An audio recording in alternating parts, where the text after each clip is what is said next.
How you doing? So today we are live with Jas Takhar, who is a phenomenal real estate agent and has like 700 plus transactions in a year with his team. A wonderful guy who knows ins and out of real estate. And so we're gonna have have a conversation with him and see what things we can take out of him and his knowledge. So welcome, Ms. Jas Takhar. Well, you set the bar very, very high now, so I got to make sure I bring the straight goods. Thank you so much for having me. I really appreciate it, brother. So first and foremost question, as a real estate agent who is like entering the market and who has been in the market from 1 year, what's your best advice for them? Because the market right now, it's people are fearful right now to invest, but the guys who invest, they know this is the best market also. So what is your advice to those real estate agents to how to convince the people and how to tell them give them the right information so that they are not pushy, they are not like selling something, but they are just convincing them? Yeah, a couple of things there. Number one, for a newer agent and even somebody who's been in the business for 30, 40 years, I think trying to convince people is probably the wrong way to go about it. And I kind of understand how you were asking the question, but I always have come from the mindset that you should sort and not convince. And let me unpack that for you. Because see, when you have a lot of people that are inquiring about your product or service, and it doesn't really matter if it's real estate, insurance, camera sales, whatever it is, right? When you have the mindset that you're going to sort to see who might be ready right now, and whoever's not ready for your product or service right now, but you ask them to stay in touch, that's kind of the next bucket in the sorting process. And then you'll always have people that you're going to put in the third bucket, which is delete, meaning they might have came into you from an online source and their email was mickeymouse@hotmail.com or 416-967-1111, right? Like those ones they're hiding from you. They don't want you to stay in touch. They kind of just want your information and that's it, right? But someone, to your question, if you're newer, what's kind of the best way to get started? I can only really talk about what I did. And what I did, I've always come from the school of thought that success leaves clues. So if you look across any industry, there's successful people that have done what you're trying to do. In real estate, there's a lot of guys, a lot of girls that do hundreds and thousands of transactions, right here in the greater Toronto area. All you got to try to do as a newer agent is get to that table. You want to get to that table because you're going to hear conversations that are happening. You're going to be able to watch how someone successful is actually doing the business. And that is truly the only way, or let me rephrase that. That's probably the fastest way to your own success because you're able to immerse yourself in this new language. The new language might be real estate, the new language might be sales. Like I always say to people, right? If you wanted to learn how to speak Punjabi, my Punjabi is probably a 2 out of a 10 for most people from Punjab, right? But if I wanted to get that to a 7 or 8 out of 10, I can pick up an online course, right? I can step it up a little bit, but not to throw a stone at Rosetta, which is like an online service where you can learn new languages. I think the best thing to do is go to Punjab. Right? Talk to people. Talk to people. You're gonna pick up on the nuances. Why? Because you're actually immersing yourself. And that's why, as a newer agent, get to a team, understand that you might not even be able to get like an actual seat at the table. So get started with bringing coffees to that table. Meaning, hey, like put up your hand as much as you possibly can. I got a guy named Jesse around me. I got a 22-year-old. He's 23, 24, 22. I have another 22-year-old, Luke. Young guys, very energetic. And I think the best thing that they did was, hey, Jas, just tell us what you need. What can we do to help? Because because they were putting up their hands so much, now they're talking to some of my like top clients. They're helping us, they're helping our organization with our top clients because they said, let us just try to get a seat at the table. So by far, that's my long-winded answer. And you're gonna realize that I like the sound of my own voice. I can go on for hours. But is get to the table where the conversations are happening that you wanna start having yourself. Okay. Yeah, it's a nice point. Once you talk to someone, like if someone is going on street, if you start having a conversation, you'll have one or two things common with them, and then you can talk. They might be a fan of Blue Jays.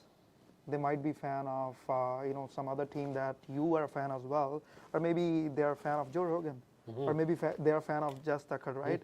So there is something you can start a conversation with everyone, right? Well, I think so, right? Like there's you're talking about the skill of building rapport, right? And I think that's very important as a salesperson. In fact, look, I've been in this business now for coming up to 18 years, and some of the numbers, and I appreciate you kind of saying it in the intro, but they're not really to impress people. It truly is to impress upon them where all the data is coming from. And I've had, if I say 10,000 to 15,000 conversations with real estate agents this year alone, I would be downplaying it. There's probably more. And some of them, they don't even truly like people. Like, that's not what they, like, that doesn't come second nature to them, or they don't really enjoy it. I would say if you're one of those people, I get why you might want to come into the real estate business originally, because you see your friend driving in a beautiful BMW or Mercedes, and they dress impeccably. But if you don't enjoy people, this is not the business for you, right? You truly need to want to have long-lasting relationships, because on the flip side, if you do, this business will take care of you for the rest of your life. So next I want to ask is, let's talk about the business. There's so much of buzz of recession going right now. And there are negative people, there are positive people who are positive about investing right now because it's a good opportunity. The houses are like, after correction, like $200,000 less than they were, right? And but some of the people does not want to invest because of the higher rate of interest. So what's your take on that? Like, how to navigate this market? Because there's so much of fear. There's a fear like we might go into a recession like 2008. So what's your take? What's your points to navigate this kind of Well, market? I think we're in a recession. I like personally myself, like if you just look at what the definition of a recession is, we've hit it, okay? And to have fear around it, I don't think there's anything wrong with that. If it debilitates you, meaning that you don't do anything, I think that might be the problem, right? But I actually, to answer your question about how to navigate as an investor, is to be prepared for what's coming, right? And so I'll talk about what I'm doing. I'll talk about what I'm advising my clients to do, right? Which is first and foremost, and I'm a very like go on the offense, right? However, at a time like this, I think you have to play some defense first. And what that means is write down all your expenses, number one. Like, you need to track all your expenses, see where you can cut some of those like expenses that you just don't need. Like, maybe you don't need, and these are not massive expenses, but maybe you don't need the car that you have, that being a massive expense. But maybe you don't need Disney Plus, Netflix, Hulu, and ESPN. Like, maybe you don't need all of those, right? Maybe you don't need the size of home that you have, because you have a 2,800 square foot home and you only use 1,200 square feet of it. But you bought it, in, most people used to call it keeping up with the Joneses, but in Brampton areas like where our people live, we say keeping up with the Singhs, right? Like, it's like my cousin bought a 2,800 square foot home, now I need to buy a 2,900. We see it all the time, right? If you are someone who has tracked your expenses, you now need to understand that you have to have the stomach for investing at this time. Why? Because rates have gone up. Okay. Yes, in most areas, rents have gone up. However, you're not really seeing in certain areas in the Greater Toronto area, for example, you're not seeing a lot of cash flow. And so Are you someone who's more of a long-term investor and you're okay to play the equity game? Then I think you're going to win. I personally, that's what I am. I think you're going to win in the long run. The Greater Toronto Area, we know, if we look back at the last 100 years, every decade on average, values double. Okay. Which means, like when I say on average, that means they go up, they come back down a little bit, then they go up and down upwards, Okay. right? But you have to have the long-term mindset to do that. If you're someone who's trying to make a quick, like if you're trying to flip homes right now, probably not the right time. Yeah, definitely. Right? And so how do you navigate through it? I think you need to know yourself. You need to know that, okay, you are comfortable with the long-term play. Okay. And if you're not, that's okay too. Like, there's nothing wrong with waiting. I get it. Values are going to go up again. But look, if you're going to lose sleep, for me, man, nothing is more valuable than sleeping well at night. Yeah, great. So, one of my friend, he called me, he said, Harwinder, I want to buy houses, but interest rates are so high. I'm a first-time home buyer. What should I do? And there's a lot of buzz about recession. I said, brother, you need to know what you can afford, first and foremost. And you need to be honest with you. You don't have to buy 1 million home if you cannot buy it. You do not need that. So just, as you said, track the expenses, know what you can afford, right? Yeah. And I also told him that if you are a first-time home buyer, why not take a property that you can afford, live there, and rent the basement. 100%. You anyway are paying $1,500 or $1,600 at least monthly rent to someone else. And then he said, we both invested in crypto, and he's like, brother, you invested like 20, 25 grand, and now you're down to 12 grand, and same with me. I said, the day you invested in the crypto, I told you that it has to be a long-term game. Give at least 10 years. If you are here for flipping, you might make money, but you also will lose the money. Yeah. Same with the houses. If you are investing for like long-term, you're keeping the house for at least like 5-6 years, there's no way you're going to lose the money. Well, yeah, look, I mean, I actually even think, and I think we would have to maybe define what long-term is. And that it's different for me than it is for you and for your friend as well, right? For me, I mean, when I think long-term, I think minimum 10 years. But majority of my investments, I'm looking, like I have a 9-year-old and a 7-year-old, right? And so I'm thinking, okay, when they're 25, so that's, a lot longer than 10 years, right? And so I know that in that period, forget the inflation that we're going through right now at 6.5%, 7%, 7.5%. If you just base it on the 2% that we were experiencing pre-COVID, you can get a good indication of what a home would cost 25 years down the road. Yeah. Right? And so for me, I know that holding on to those properties that long, because I've been in the business so long and I've had so many conversations, I've heard too many times now people say, oh, I wish I didn't sell that house. Yeah. You know what I mean? I could have kept it. I could have refinanced it, kept the house, rented it out, and still bought what I wanted to buy, right? But they either didn't have the education, maybe they didn't have like the risk tolerance for it, whatever the reason was. And hindsight's always 20/20. But if I've heard it so many times that I made the decision myself, like, okay, if I have to absolutely sell because I'm going through some financial hardship, I'm not going to sell. I'm just going to ride the wave. Case in point, right now at the time of this recording, we're sitting here in November 2022. Like, my investment properties, A, they're not appreciating as much as they were. B, because the rates have gone up, my cash flow is gone to neutral or negative. But if I show you my office right now inside, like behind this wall, you will see all my credit card statements. You will see all my expenses sitting on the floor because I'm doing what I'm telling others to do. I'm tracking everything, making sure, okay, where can I cut some of the expenses that I don't need anymore, and then realize that, okay, the last thing I'm going to cut is selling one of my properties. But that doesn't mean that I wouldn't consider it. It's just probably the last thing that I'm going to do, because I know how many people are coming into the country. The demand's going to get even higher. we cannot solve for the supply side, really. We could do some things, add laneway housing.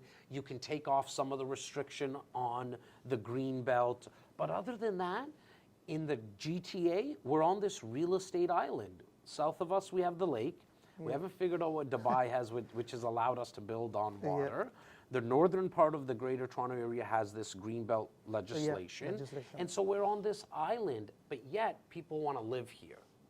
Why? Because all the jobs are here, right? And so knowing that, as well as just going through the last 2 years of lockdown, when people were leaving Toronto, and for whatever reason, they were scared to press the elevator buttons in condos because they thought they were going to get COVID. And I don't mean that in a joking way, like I kind of do, but I kind of don't, right?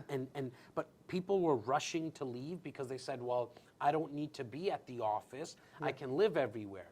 Well, now, fast forward, whatever it's been, 2.5 years, people are starting to move back very quickly because the offices are saying, this work from home thing is not what we thought we were going to allow. You got to come back. And those people who moved away, well, they don't want to drive or take the train for an hour and a half, hour and 45 minutes, and now they're coming back.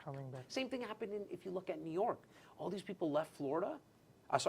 Left for Florida, leaving New York, and now they're all coming back because some cities just like they're the place that everybody wants to move to. And there's situations that come up like the lockdown or whatever it is, a different mayor in town, and people leave, but they generally always come back. Okay, so what's your advice to the first-time home buyers who are currently in a divided opinion where they want to buy the house, but they fear the interest rates? They have the down. I can tell you personally, I have 5 friends who have, their downs ready, but they are worried about the interest rates. So what's your take for the first-time home buyers? Wait. Just wait. Because, again, going back to what we earlier said, don't try, you as their friend and as an advisor, don't try to convince them. Okay. Right?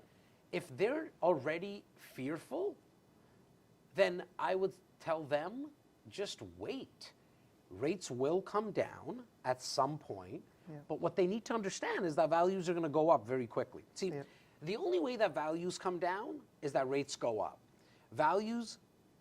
When rates go down, then values go up, right? And so one thing is going to they have to make a decision at some point. Personally, as a first time, as somebody who's renting, if somebody was renting, I actually don't even think there's anything wrong with renting where you live. Meaning, you rent where you live, but then you invest the rest. Okay? Because your principal residence, like where you actually live, is truly not an asset. It really is a liability. Because you're paying out every single month to maintain it, the utilities, the mortgage payment, the condo fees if it's a condo. Where when you actually invest, then you have that coming in, that's a true hard asset. Now, that doesn't usually sit well with a lot of people in our industry because I'm telling people to rent where they live. And most people would say, well, you should be obviously owning, right? But I don't think you have to own where you live. You could own real estate through investment properties. Now, with that said, if you as someone who is renting could get into the market at least once, you can actually fast track your income property portfolio because then you can take advantage of passive appreciation on that first property, refinance it to buy more. Right? And then the other advice, I've given this advice to first-time home buyers. It doesn't matter what the market is. So for 18 years, I've been saying the same thing. Unfortunately, 18 years ago, 15 years ago, I didn't put things on camera because I wish I did because people would, you would know that I've been saying the same thing. My number one advice to first-time home buyers is stomach the least home possible and then invest the rest. What I mean by that is if you can get yourself to live in a 600, 550 square foot condo, just get in the market. Stomach the least home. don't worry about what your friends and family are going to say. What you'll realize is that you won't be house poor. Yeah. You won't be trying to buy a 1,000 square foot condo or a 2,000, 2,500 square foot home to impress other people. You'll be further along in your wealth creation journey if you can just hold on and actually get something smaller and then invest the rest. Okay. So before we go off this podcast, do you see historically, we saw in 1980s, 90s, there was a time when for 8 or 9 years, the interest rate was above like 9 or 10%. Do you see that coming? I mean, I left my crystal ball at home today, but with that said, I don't see it going to double digits, like 10%. And the reason is because there's already some talks of maybe, again, at the time of this recording, it's, sorry, I said November, but it's December, the first or 2nd of December right now. But there's going to be another meeting announcement through Bank of Canada on the 7th of December. And most economists and experts are saying that there'll be an increase, maybe not of 0.25%, but actually as high as 0.5%. Okay? They'll probably meet again in January or February. There might be a small increase again. Okay? But after that, that's when you'll probably start to see announcements being made that there's no increase. No decrease either, but they're just going to stay status quo. I feel once they make the announcement that they're not increasing it, that's when, to our talk earlier, that's where you're going to see values jump even higher because consumer confidence is going to come back. To your question, do I see it going to like 9% and 10%? And I said no to, and the reason is because I think then we run the risk of not only being in a recession, but us going into a depression. Because if you go into the 10% kind of range, even 9%, even 8%, you're going to see that many more properties come on the market, more power of sales. You're going to see people, one of the reasons that the rates would go up that high is because we would be, laying off a lot of people. There wouldn't be that much job growth. And that is like now you're going to go into the depression stage, right? Where Bank of Canada, that's not their motive. Their motive is not for us to go into a depression, right? And so I see rates hovering around this 5.5%, 6% for a while. So it was a really nice conversation, and I hope we have more of these ones down the line. And thank you for your valuable opinion and all the information that you gave us, that you accumulated in 18 years. And we want to see you grow. Thank you. I really, really appreciate you having me, man. And I truly hope that you continue to do these type of conversations with people, because I've been blessed enough to be creating content now for the last 3.5 years, and nothing has changed my business and my life as much as content creation. Like outside my family, my 2 kids, this like content creation for me is like my 3rd child. I have 2 little boys, as I mentioned. It's my 3rd child because it's given me so much in my business, in my life. And when I see people start this, I get so excited for them. I just hope you stay consistent, because I think you did a great job, number 1, and I'm not just saying that. But number 2, you're going to inspire people along the way. And I can tell you that's better than selling 10 houses in a month. I've done, not to impress people, I've done 20, 30 condos in a day before. And nothing brings me as much joy as when I get a message from an agent or a salesperson or a business owner saying that I inspired them. And you're going to get those too, and I'm just so excited for you. So thank you for this wonderful conversation. 100%. Thank you. So we were with Jas Takhar, and it was a perfect, let's say perfect conversation. And now Realtor Harwinder is signing off, and we'll be seeing you next week with a new conversation. Thank you.